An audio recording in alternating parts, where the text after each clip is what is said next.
Shalom saudara yang terkasih dalam Tuhan, kembali lagi dalam renungan tekad, temukan kebenaran Allah yang dahsyat. Saudara-saudara, mari kita bersatu di dalam doa.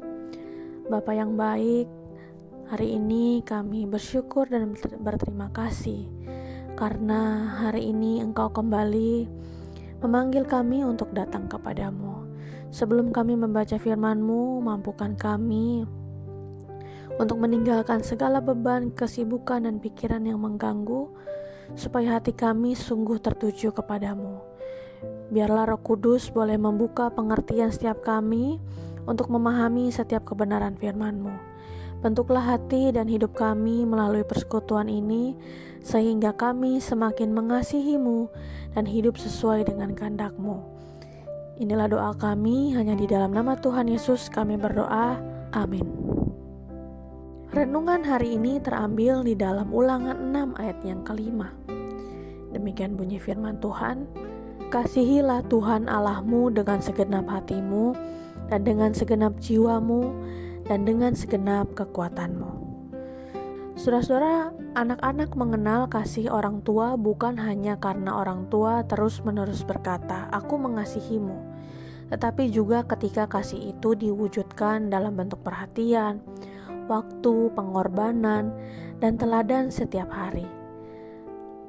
Kasih kepada Tuhan pun demikian.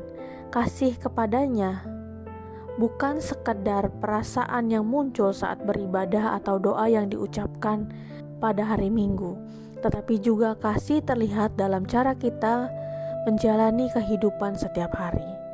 Ketika akan memasuki tanah perjanjian, Musa mengingatkan bahwa keberhasilan bangsa Israel terutama bergantung pada kekuatan militer atau kelimpahan hasil tanah, tetapi pada hubungan kasih mereka dengan Tuhan yang telah menyelamatkan mereka.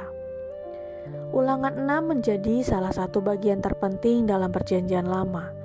Setelah mengulangi hukum Tuhan, Musa menegaskan bahwa inti dari seluruh kehidupan umat Allah adalah mengasihinya dengan segenap hati, jiwa, dan kekuatan. Kasih itu kemudian diwujudkan dengan menyimpan firman dalam hati, mengajarkannya kepada anak-anak, membicarakannya dalam aktivitas sehari-hari, dan menjadikan firman Tuhan sebagai pusat kehidupan keluarga. Dengan demikian, iman bukan hanya diwariskan melalui ibadah di kemah suci, tetapi juga melalui kehidupan sehari-hari. Dalam perjanjian baru, Yesus sendiri mengutip Ulangan 6 ayat yang kelima sebagai hukum yang terutama. Terdapat di dalam Matius 22 ayat yang ke-37 hingga ayat yang ke-38. Hal ini menunjukkan bahwa kasih kepada Allah tetap menjadi dasar kehidupan setiap murid Kristus. Jadi saudara-saudara, mari kita hidup dalam kasih kepada Tuhan melalui waktu untuk berdoa dan membaca firman, menaati kehendak-Nya serta mencerminkan karakter Kristus dimanapun kita berada. Ketika kasih kepada Allah menjadi pusat hidup kita, ketaatan tidak lagi terasa sebagai beban, melainkan sebagai sukacita. Sebab Tuhan yang terlebih dahulu mengasihi kita akan terus memimpin dan memampukan kita hidup setia kepadanya setiap hari. Mari kita tutup di dalam doa. Bapa yang penuh kasih, kami berterima kasih atas firman-Mu yang kembali mengingatkan kami bahwa yang terutama dalam hidup ini adalah mengasihi Engkau dengan segenap hati kami, segenap jiwa, dan dengan segenap kekuatan kami.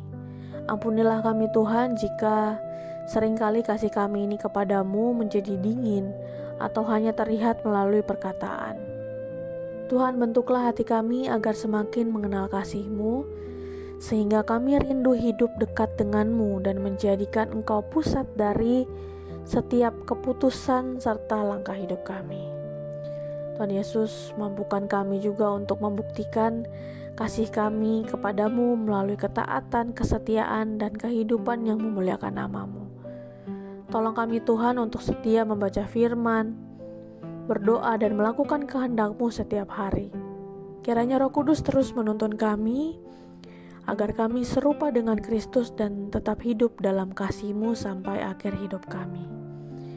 Inilah doa dan kerinduan kami, di dalam nama Tuhan Yesus kami berdoa. Amin. Saudara yang terkasih, jika saudara memiliki pokok-pokok doa yang dapat dibagikan kepada kami untuk kami doakan, saudara-saudara bisa mengisi pada link deskripsi dari tayangan ini atau men-scan barcode yang ada di tayangan ini. Kami akan mendukung di dalam doa untuk setiap pokok-pokok doa yang ada. Dan jika saudara-saudara diberkati melalui kebenaran firman Tuhan hari ini, silahkan bisa dibagikan tayangan ini kepada siapapun yang saudara rindu untuk mendengarkannya. Selamat melakukan firman Tuhan yang dahsyat. Tuhan Yesus memberkati.